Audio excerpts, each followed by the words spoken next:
बाकी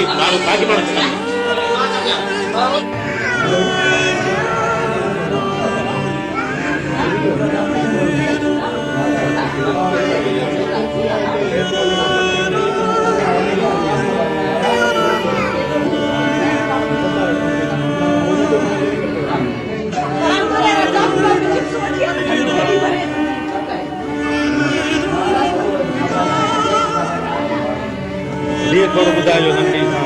ज्यादती की है कितने जो वाकई पेश आया केड़ी जवाबदार गिरफ्तार थे हुए जवाबदार गिरफ्तार करे है अधिक जांच केन का केतरा मुलजिम छा है ये इलाज सत्या पेरी न जो इलाज ये अस्पताल में घणो टाइम थियो डॉक्टर आई काने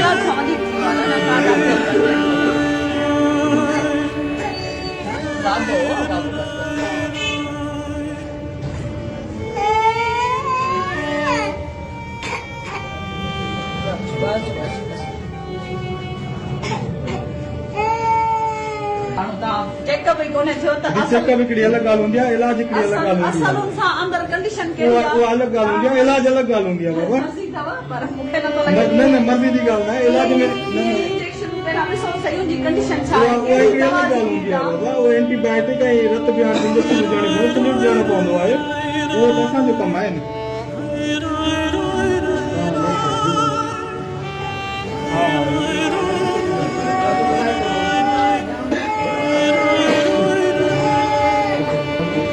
दादू में इंतहाई अफसोसनाक वाक़या पेश आया है 3 सालन जी मासूम बाड़ी सां जिनसी ज्यादती जो निशानो बणियो आहे हीअ जेका मासूम बाड़ी खां उमिरि 2.5 खां 3 साल आहे इंसान